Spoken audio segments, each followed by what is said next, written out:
Hey guys, welcome to my channel. I'm Greg. I'm going to go over Polkadot, a little bit of Kusama too.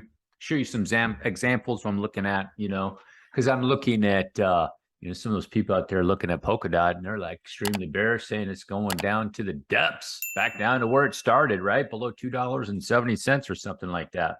I'm going to make a case that probably is not going to be happening, in my opinion, and you have a good shot. But there is a dilemma. There is a dilemma with Polkadot. Okay. Made previous videos about that. And here's the dilemma. I'll show you right here. Let me remove this trend line. You can see that line, that bottom to right there on that chart. It tagged it. So here's the deal. According to any type of Elliott wave move, if it just barely tags it, this is all technically bearish. However, I've done that. So like in a situation like this, obviously with Polkadot, since it's down 88 or almost 90%, it's kind of a little bit of low risk play. You know, if that happened, as an example, if something like this happened like right here, or where it was up high, obviously you don't even want to take that any type of risk with Polkadot. And then with this move here too, also you probably don't want to take that risk either. But I know some people that are Polkadot fans and they really like Polkadot for their own personal reasons, and they entered into a trade right there, and they're doing pretty darn good right now. Because you have a good shot that could have been the bottom. So I'm going to investigate that and show you kind of what I'm looking at here with Polkadot. And one of the reasons why that I don't think it's going to be coming down into this area is you have significant trend line right there, and you have one right here, and Polkadot's really liking to come off the top of these areas right here and tag. So in my opinion, this area right here, if you can see, it's probably going to be a little bit difficult for Polkadot to get through there, okay? Especially after an 80 or 90% drop.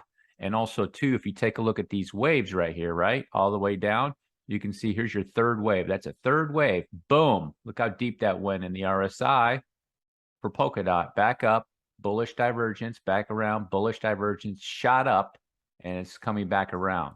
So you can see there's not really a lot of momentum to be, boom, selling momentum, be pushing it through there like you'd have on a wave, say like this, right? That wave, just coming up for a third wave, yeah, it could get through there. But I don't think it's one of those guys. So also, too, just looking at the structure, right, on this picture. Let me go to a daily chart. I'll show you a daily chart. Just looking at this structure, okay? Now, just remember, keep the bearish in the back of your mind. Could this be A, B, C? It could, and it's coming down this way. It could, guys, but this is a 1, 2, 3, 4, 5, nice diagonal, and it came over here, okay? And there's a dilemma. It just tagged it. So technically, you're supposed to say, oh, it's bearish. Now, looking at this right here, you see this? This to me is not like a third wave. So you could say 1, 2, and it's coming down for a 3. You could say that, or maybe it's a diagonal, like 1, 2, 3, and coming up for a 4, and then back down for a 5, and it might take its time in there. That is a possibility. But you're just looking at this wave. So this is like an A, and it came back B, C, right? And then this area is very 3-wave-ish. You can see it in the RSI. That's a very clean 3-wave move like this. Boom, boom. And you check the fibs on that, see if it makes sense. Okay. I'm just going to check the fibs real quick to see. And you can see more or less it's like a 1-to-1, a perfect 1-to-1. So, okay. Now things can change. It could be different in this area for Polkadot. And the other thing that you can do too that a lot of people don't do is bounce this off other assets to see if it makes sense, which going off only one chart, say I'm going to enter into Polkadot and just going off the Polkadot chart, I don't do that. I don't do that. So what I'll do, what's Kusama doing? Boom, check it out over here. The little brother, the wild child of Polkadot. I go over here, I'm like, let's see, Kusama has a whole bunch of bullish divergence. Probably means it's going to be going up for a little while. So then I go back over to Polkadot. I go, what's the Polkadot got going on here? Probably something similar, just a little bit more difficult to suss out, more or less. Okay. Now this is bullish divergence for Kusama. Okay. And it's on the, I have it on the 3-day chart. Doesn't mean that this is going to blast out of there tomorrow. Okay. It'll take some time for it to suss out. Okay. So what I'm going to do here is say, because I made a post on Twitter, I said, you're probably looking at the bottom on Polkadot right there, this whole bottom forming process. So I posted on Twitter. I'll leave it up. If it doesn't work out, then the bears can come make fun of me, and that's fine. So here's what it is to me. You could have possibly a wave up and then a 3-wave swing back down, okay, with Polkadot right here in this area.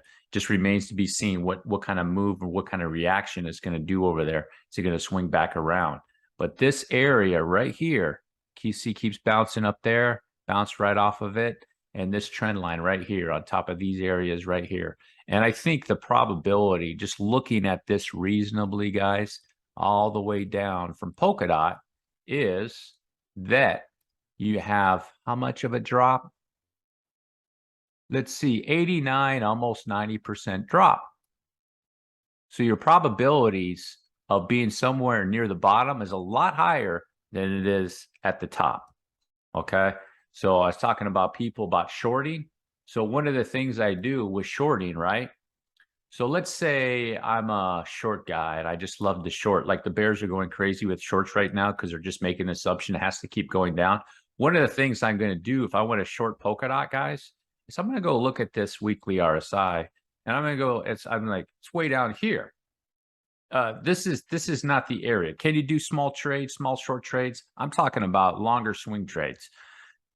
Yeah, I'm like, nah, it's like this is too high risk because these are the most volatile assets in the history of mankind. And you know what they like to do? They like to go down and pop just like that, even in a bearish bounce. So it's kind of dangerous. So when you see them, see the RSI in these levels up here, like short, you know, these areas, even that area, you know, those are safer areas. But down here, guys, no. You have to change and go back. So, you know, like what will happen? We'll Polkadot will come back up here.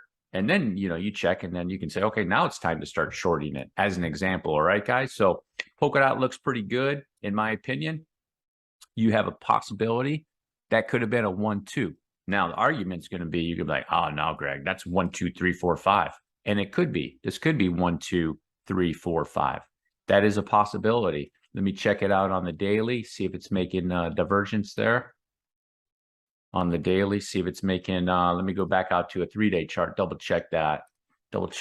And here's your third, so here's your third wave, up for fourth, fifth. You can see your divergence. Could have popped up onto a fourth and it's coming down, making that divergence. It could. My argument against that, though, is if you take a retrace on this wave, so I'm going to use this one. I'll go like that right in that area. I don't like that long wick. More or less in that area. So I could take the wick in, you know, there's a 1-to-1. Let me take this off, clean it up for you guys so you can see it. You see, if you put the wick in, it's in the 1-to-1 area. Put it up a little bit more. You know, it's more still in the 1-to-1 area. So it's giving off characteristics of a ABC wave, in my opinion, ABC, like that, instead of a 1, 2, 3, 4, 5. Okay. Could it be? It could. You can't rule it out. You cannot rule it out. So I'm thinking more like this, guys. Okay. ABC. You see, take it off there. What does that look like? Almost a picture perfect zigzag. But, you know, you can't go off that looks. You can't never go off just looks like that. But usually when you have the right look, like that's one of the things with Elliott waves is having the right look. If it looks right, then, you know, it's more close probably to that count. And anyhow, yeah, just looking at it, it looks pretty good, guys. It's just the only dilemma would you guys be aware of is that right there. You see, technically, according to the rules, if you follow the rules, if it comes down, it ticks that, it's completely bearish. However, I have done that before and gone, oh, here's Polkadot, it hit it, it's bearish, it's going down, you know, go off to some other asset, and I come back a week later and Polkadot's over here. Just an FYI. If you made it all the way to the end, drop a like, hit the subscribe button. Peace.